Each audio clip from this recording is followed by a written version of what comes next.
Qaş permanenti etməmişdən əvvəl 3 əsas nüans. Ustanın peşəkarlığı və əl işləri. Ustanın əl işlərini canlı videoda görün və onun işlərinin onun olduğunu əmin olun və həmin ustanın eyni iş görmədiyinə əmin olun. Yəni hər kəsə eyni format çəkmir. Əmin olduqdan sonra siz təbii qaşa sahib ola bilərsiniz. İkinci şərt: sterillik və təmizlik.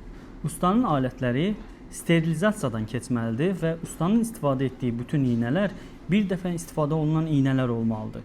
Siz buna tam şəkildə əmin olmalısınız. Üçüncü şərt odur ki, ustanızın permanent sahədə bilgilərinin dəqiq olmasıdır. Ona görə ki, bəzi dərilər var ki, onların üzərində işləmək olar, bəzilərində olmaz. Yağlı dərilərdə, quru dəridir, hamiləlik dövründə olmaz, şəkər xəstəliyi və başqa xəstəliklər var ki, onlarda olar, olmaz. Ona görə sizin ustanız savadlı olmalıdır ki, bu bilgiləri bilsin ki, sizə düzgün iş verə bilsin. Bu üç qaydanı bilirsənsə, bir bəyənmə düyməsinə bas.